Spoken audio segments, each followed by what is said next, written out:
AI based multilingual governance, इसका मतलब क्या है? यूज़ करना AI, NLP and speech technology को to deliver government services, education and information in multiple Indian languages. अब इसकी क्यों ज़रूरत है? क्योंकि India has 22 schedule languages plus 100 of dialects. काफ़ी सारे सिटीजन फेस करते हैं language barrier in digital services, तो ये हेल्प करेगा rural user, tribal groups and elderly access services को। साथ में सपोर्ट करेगा inclusive governance and digital equality को भी। Role of AI and technology.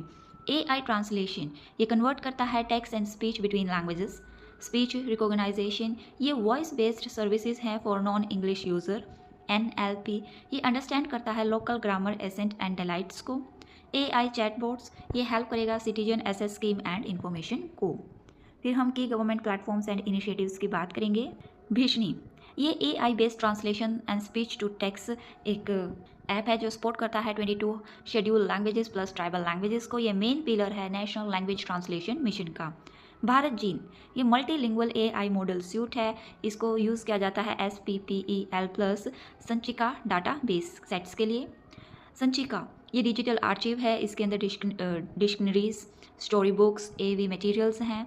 ADI Vani, ये इंडिया का पहला AI प्लेटफॉर्म होगा for tribal languages and support, Santhali, Gandhi, Bhil and मुद्रई एक्सेट्रा।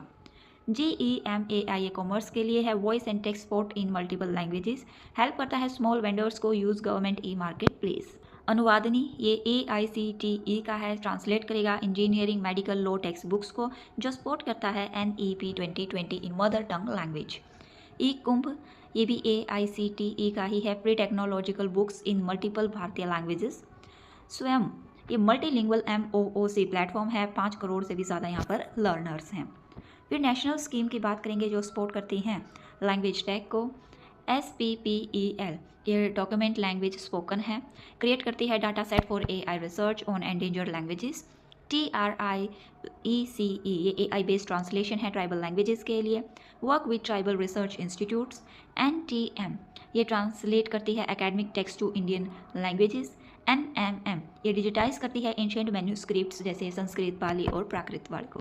फिर हम बेनिफिट्स एंड इम्पैक्ट्स की बात करेंगे। गवर्नेंस के अंदर ये एसेस करती है गवर्नमेंट पोर्टल इन लोकल लैंग्वेजेस, इंप्रूव होती है इसे ट्रांसपेरेंसी एंड पार्टिसिपेशन। एजुकेशन के अंदर local language text books provide की जाती हैं जैसे अनुवादिनी में, मल्टीलिंगुअल ऑनलाइन कोर्सेज हैं, introduce learning apps. Cultural preservation में ये प्रोटेक्ट करती है ट्राइबल एंड एंडेंजर्ड लैंग्वेजेस को, साथ में डिजिटाइज करेगी ओरल ट्रेडिशन को। इंक्लूसिव इकोनॉमी, ये लोकल एंटरप्रेन्योर्स यूज़ है जो करता है डिजिटल प्लेटफॉर्म्स को ईजिली एंड रिड्यूस करेगा इंफॉर्मेशन बैरियर।